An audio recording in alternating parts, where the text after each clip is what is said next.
Provérbios capítulo 4, versículo de número 23. A Bíblia diz. Provérbios 4, 23. Sobre tudo o que você deve guardar, guarda o teu coração, porque dele procedem as saídas da vida. Sobre tudo o que deves guardar, guarda o seu coração, porque dele procedem as saídas da vida. Sobre tudo, vamos dizer, sobre tudo, tudo. Coloque a mão assim no coração, vamos orar. Pai de infinito amor, graça e misericórdia, nós consagramos esse momento a Ti, é o momento da Sua palavra, e nós queremos, ó Deus amado, ouvir a Tua voz, ouvir a Sua direção e receber o Teu ensinamento para aplicarmos na nossa vida. Como filhos nós pedimos, fala conosco, e eu clamo e peço que o Senhor me use fazendo com que eu seja um canal, um instrumento em Tuas mãos, apenas isso, e que o nome do Senhor seja glorificado. Se você concorda, diga amém. Me dá um pouquinho mais de retorno aqui, Vitor. Irmãos, tudo o que acontece na nossa vida do lado de fora é reflexo de como está a nossa vida do lado de dentro. É por isso que a palavra de Deus nos ensina sobre tudo nós guardarmos o nosso coração. Porque o que nós estamos experimentando na nossa vida está ligado diretamente àquilo que está dentro do nosso coração. A propósito, como está o seu coração hoje? Está tudo bem com você? Como está você do lado de dentro hoje? Está tudo bem no seu coração? Porque se não está tudo bem, possivelmente você não está guardando ele. Sobre tudo que deve guardar, guarda o seu coração. O inimigo está tentando atacar o nosso coração constantemente. Porque ele sabe que se ele atingir nosso coração, ele afeta a nossa vida. Irmãos, se o inimigo atingir o nosso coração, ele está afetando tudo que envolve nossa vida.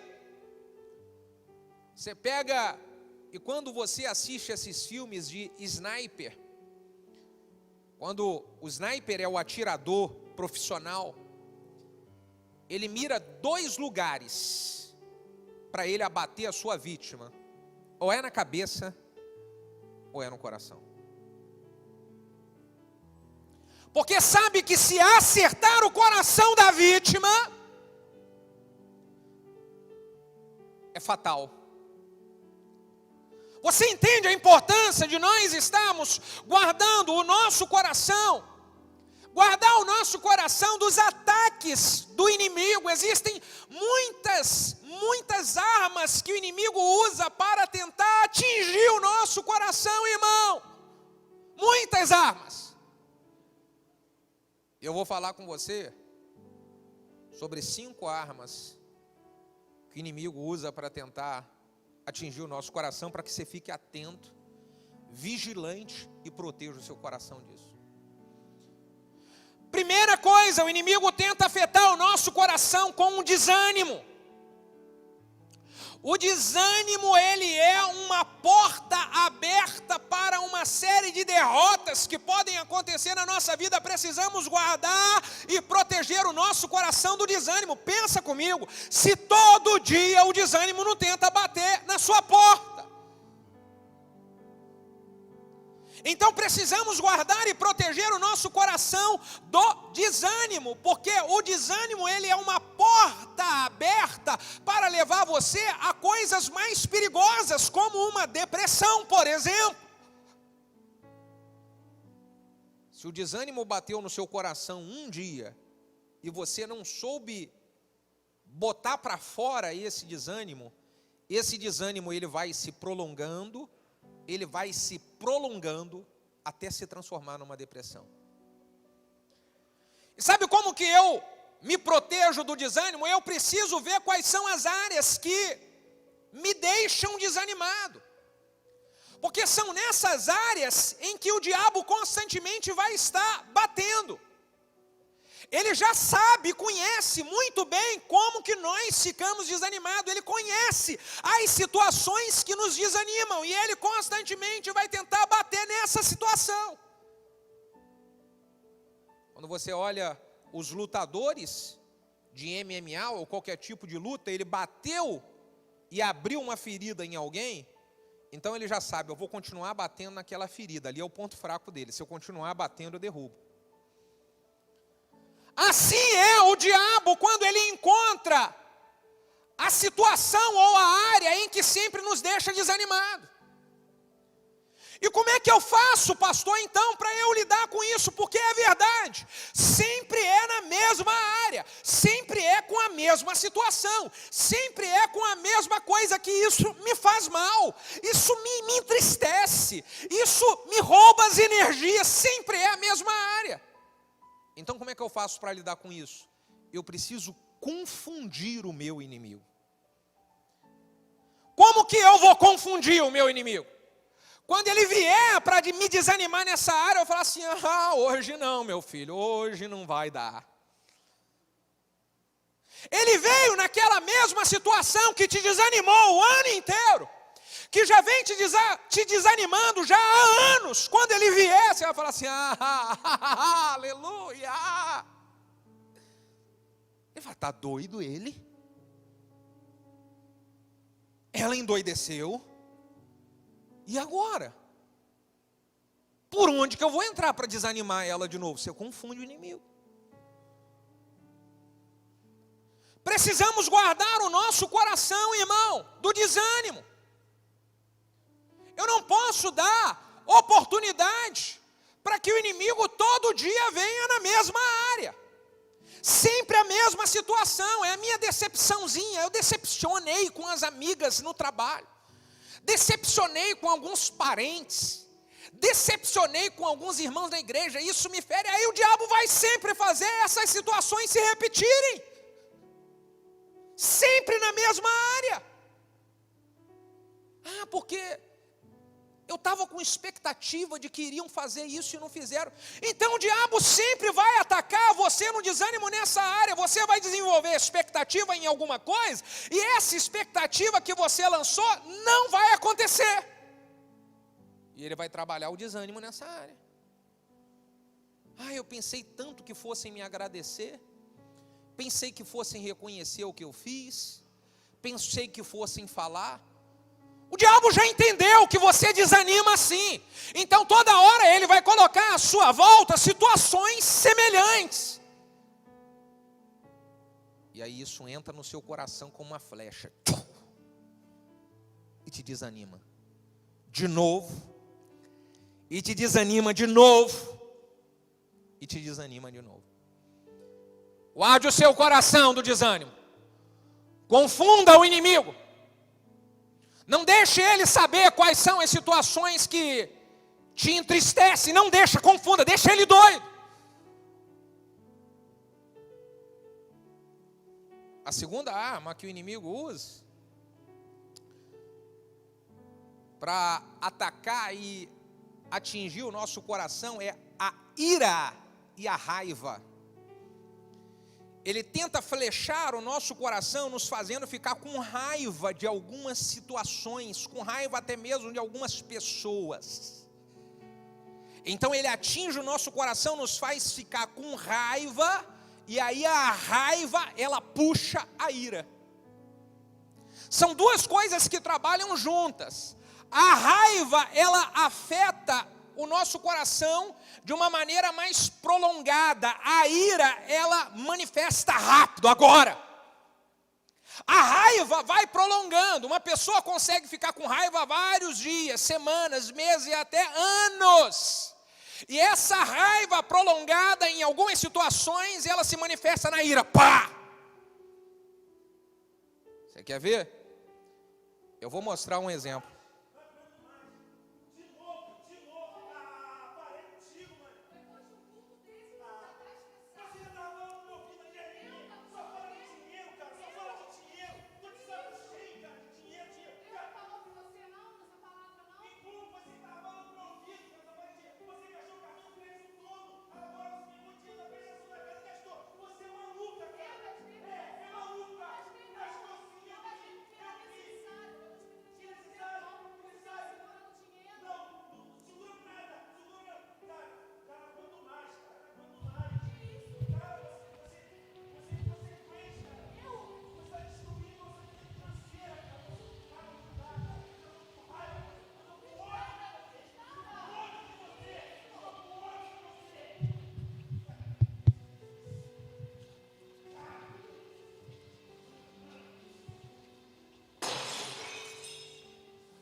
que você fez aqui? Vem cá que eu vou mostrar uma coisa para você aqui.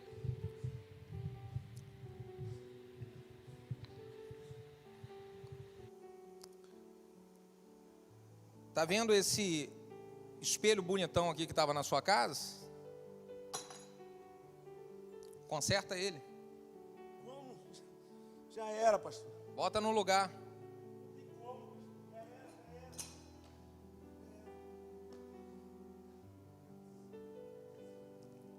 Vem cá. As palavras que nós lançamos em um momento de ira, essas palavras acontecem igual aconteceu na vidraça. Você quebra, você destroça, e depois, por mais que você esteja arrependido, já destroçou alguém por dentro. O seu momento de ira pode estar destroçando sua esposa. O seu momento de ira pode estar destroçando o seu marido. O seu momento de ira pode estar destroçando alguém que você ama. Não é qualquer pessoa, é uma pessoa que você ama. Mas o diabo tem acesso ao seu coração com a raiva por alguma situação, e essa raiva se manifesta na ira.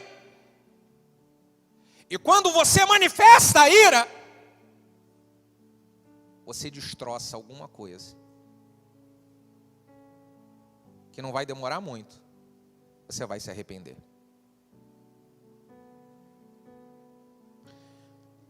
Agora, o inimigo do coração que eu mostrei aqui, que está destruindo muita gente, como a raiva e como a ira, ele acaba ferindo e atingindo, trazendo outro inimigo, uma outra área. Você quer ver qual é uma outra área? Vem cá, a esposa.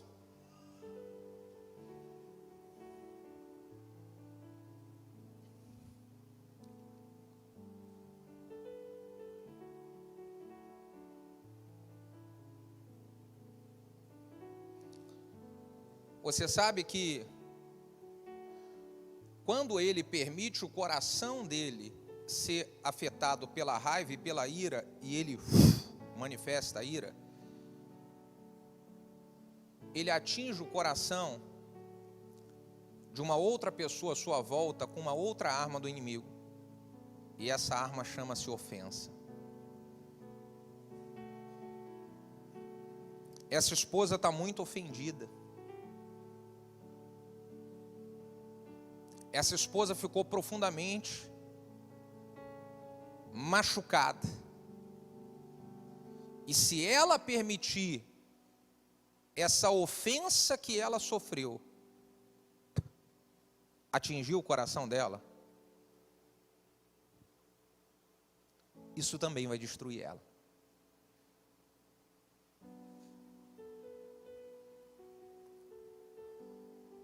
O marido errou quando ele deu vazão à ira. Errou muito feio. Errou muito feio. Mas se ela, como esposa, ela permite a ofensa se instalar no coração dela, ela vai dormir ofendida. E ela passa uma semana ofendida, 1 mês e 2 meses, 1 ano, 2 anos. Se ela fica ofendida e permitir o inimigo alcançar o seu coração com a ofensa, ela está cometendo um outro erro, que está matando ela por dentro. E que está matando o seu casamento, e está matando os seus filhos que vêm aqui atrás.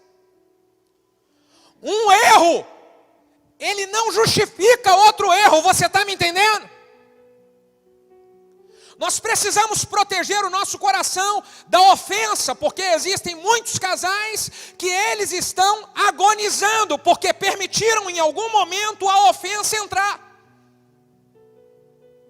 E estão vivendo há anos ofendidos, na mesma casa, no mesmo teto, mas ofendidos. O inimigo, ele sequestrou seu coração. E você está dentro de casa ofendido, debaixo do mesmo teto, mas você está ofendido.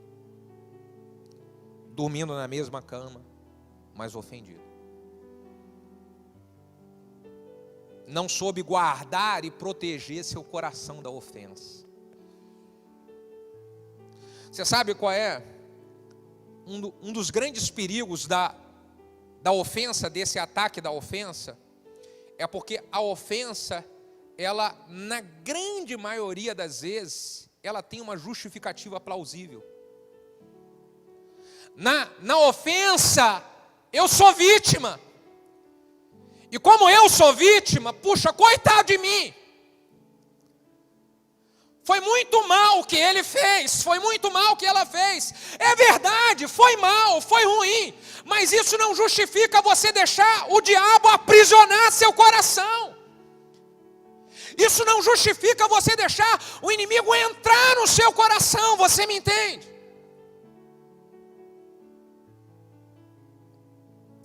Obrigado. Dê um aplauso para o casal.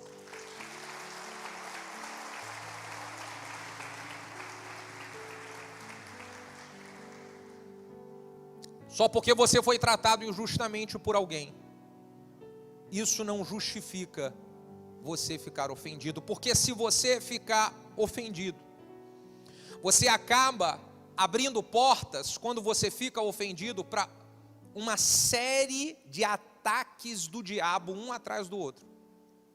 Você abriu a porta para a ofensa, então o diabo vai começar a aprisionar você com ressentimento. Ele vai aumentando em seu coração um ressentimento, e você vai ficando ressentido. Você sabe o que é o ressentimento? É você sentir novamente aquilo que você sentiu quando você foi ofendido. Então a sua mente viaja no passado, e você volta naquele dia, e você volta naquela palavra, e você volta naquele acontecimento, e aí o outro dia acontece e você ressente de novo. E o ressentimento veio porque você permitiu a ofensa se instalar.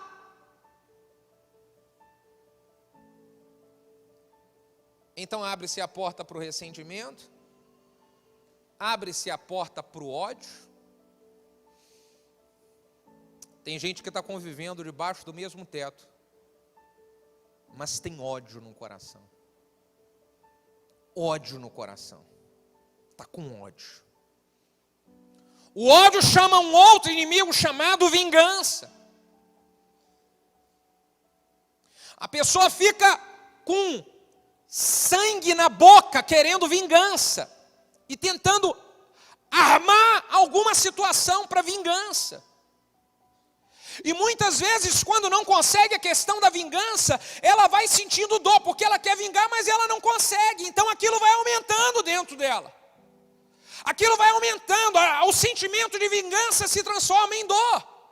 E a dor prolongada se transforma em amargura. É um outro grande inimigo do coração, que é a amargura.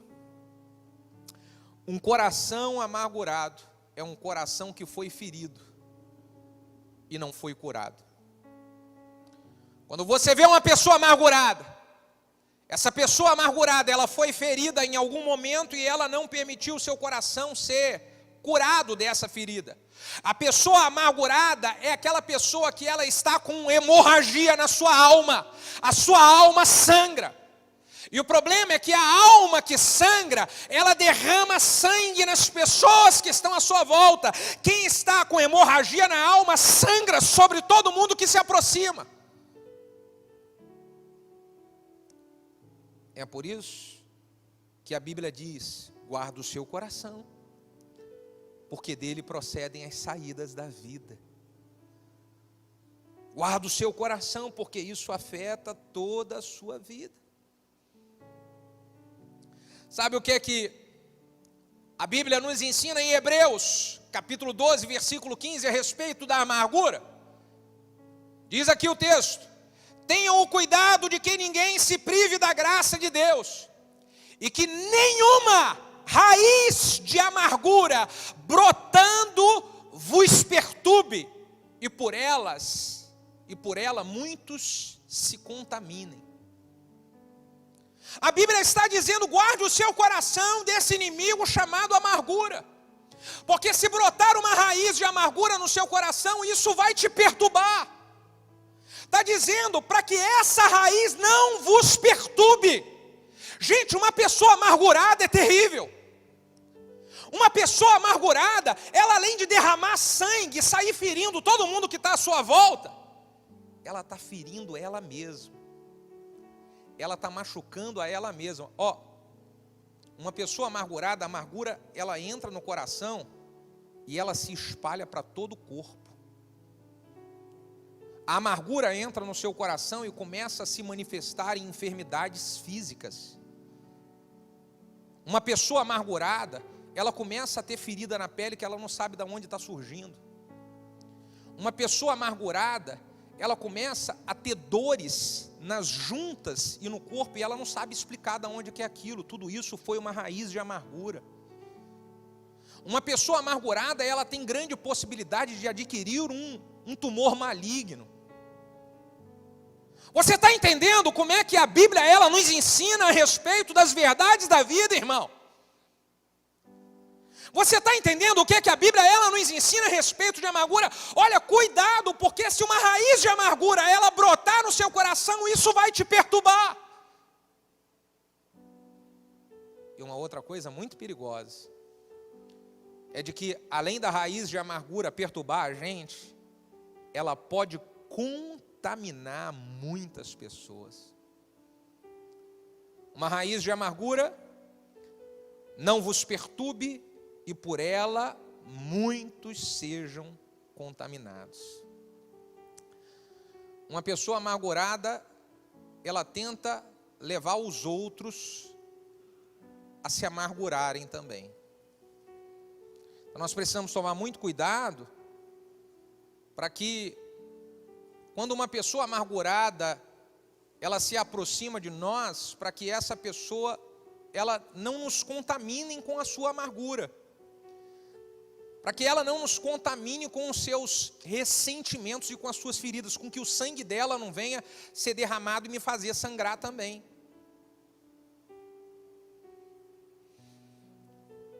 A Bíblia, ela nos mostra vários exemplos de pessoas amarguradas. Eu vou pegar aqui duas situações. Nós ficamos amargurados com pessoas que nos feriram em algum momento, em alguma situação da nossa vida, e nós podemos ficar amargurados com o próprio Deus. Tanto a amargura com relação a pessoas, quanto a amargura com relação a Deus, ela precisa ser tratada no nosso coração e arrancada com raiz e com tudo.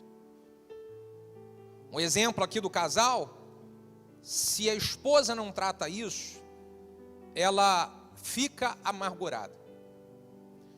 A Bíblia conta que Elias, ele ficou amargurado, ele ficou ressentido, porque quando ele derrotou os 450 profetas de Baal, ele fez fogo do céu descer, ele foi lá e ele proclamou lá a glória a Deus, e depois disso daí tudo, Jezabel vem se levantar para ameaçar ele. Ele falou: não é possível, fiz tudo isso, e agora vem essa mulher para me atacar. Pensei que ela fosse se arrepender, que Deus fosse mostrar a glória dele, fazer o coração dela e do Acabe mudar. Não aceito. E aí, ele não falou isso, mas aqui dentro, ele ficou ressentido contra Deus. Quantas pessoas que permitiram vir um ressentimento e uma amargura no coração, porque Deus não agiu da maneira como você esperava que ele deveria agir. Alguma coisa que você queria muito que acontecesse, Deus falou: não é para acontecer, não é a hora, não é dessa maneira, mas você não aceitou isso. Então você nunca falou com ninguém, mas você permitiu uma raiz de amargura se instalar no seu coração com relação a Deus. E você não parou para pensar de que isso está destruindo você mesmo. Você não parou para pensar de que isso está afetando a sua própria vida?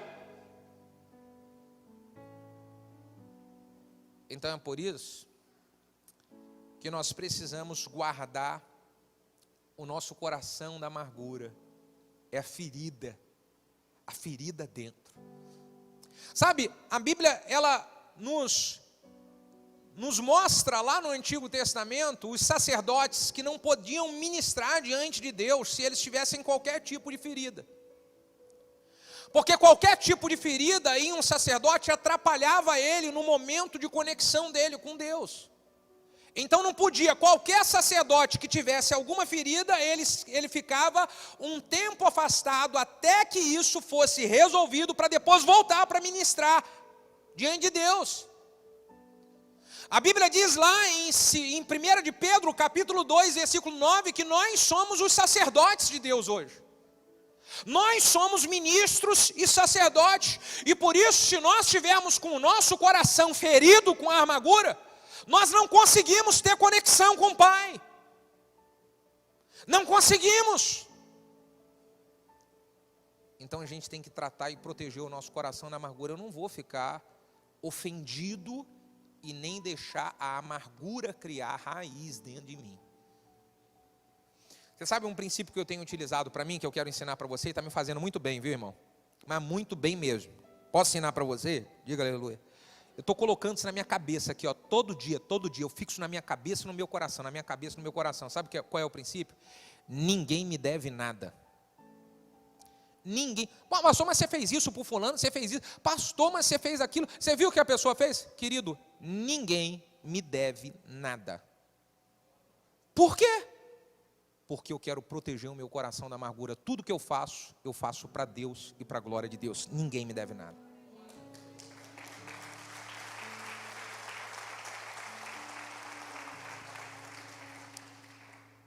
Então, quando a gente enraiza esse pensamento, a gente se protege da amargura.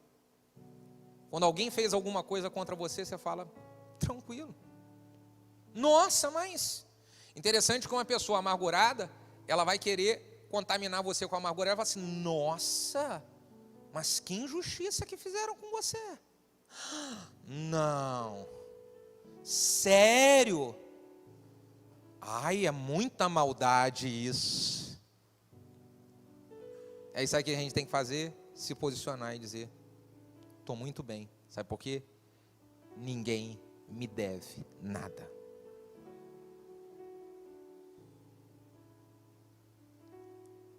E o quinto inimigo do nosso coração, inimigo que o diabo quer flechar e matar a gente. Esse inimigo chama-se culpa. O sentimento de culpa te aprisiona. Um marido que manifesta a ira e faz isso, a grande maioria, homens, mulheres, pais, filhos, fez besteira. Cara, por que eu fui fazer isso? Então, quando ele deixa esse sentimento de culpa se instalar, e ele não se livra da culpa, o coração dele fica escravo. E o coração escravo, o diabo vai fazer de você o que ele quiser. A pessoa que ela tem o seu coração escravizado pela culpa, sabe o que ela pensa? Ela pensa, eu não tenho mais jeito não, porque eu sou isso aí, eu sou esse homem agressivo, brigão. Eu sou essa mulher assim mesmo, que faz isso, porque minha mãe era assim, minha avó é assim.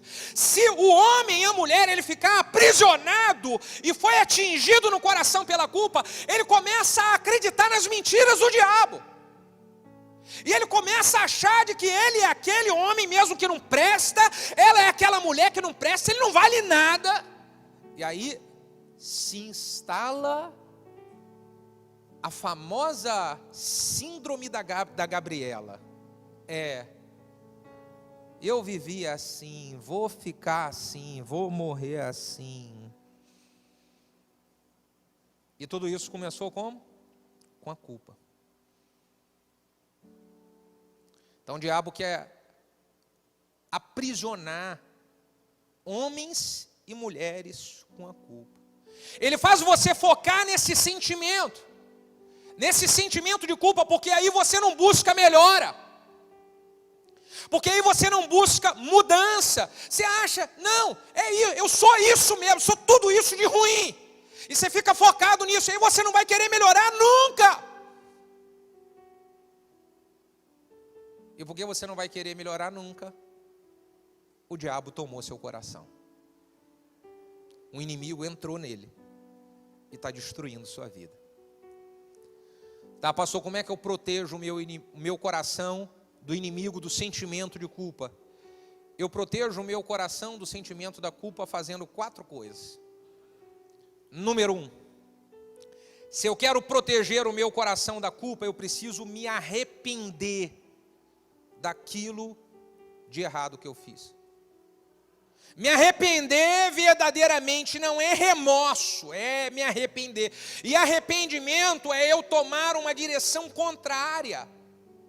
Então, se eu fiz aquilo e eu agredi, e eu briguei por causa de dinheiro, e se eu me arrependi, qual é a direção contrária de brigar, xingar e agredir por causa de dinheiro?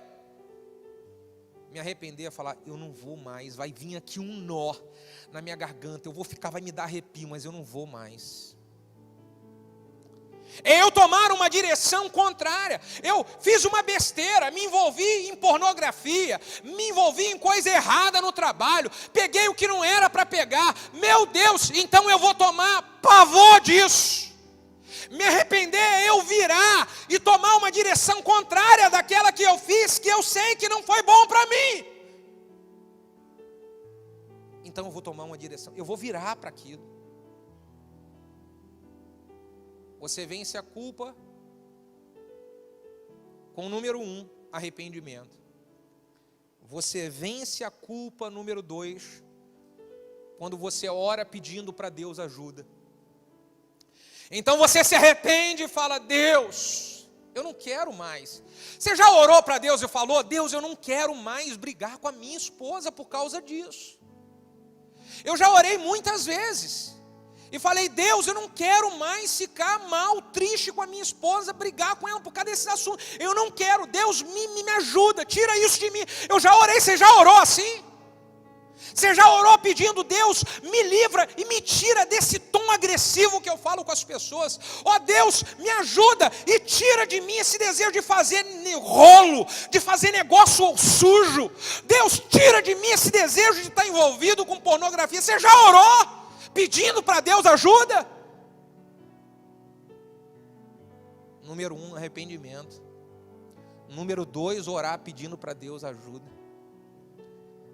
Número 3, se eu orei pedindo para Deus ajuda, eu preciso receber o perdão que Deus está aqui pronto para me dar. Então eu me livro da culpa, porque número 1, eu me arrependi, número 2, eu pedi para Deus ajuda, e número 3, eis que eu estou com os braços estendidos e com os ouvidos abertos para ouvir, para abençoar. Então eu recebo o perdão de Deus. Quem é você para ficar acusando você mesmo, se o próprio Deus já viu e perdoou você? E número 4, depois de receber o perdão de Deus, qual é o 4º passo para eu poder me livrar da culpa? É Jesus. Ele, quando encontra uma mulher prostituta, e que tem ali no meio daquele grupinho que estava à volta da mulher prostituta, um monte de gente acusando ela cheia de culpa, ela cheia de coisa na sua mente, então eles estão prontos para apedrejar essa mulher. Jesus fala, para.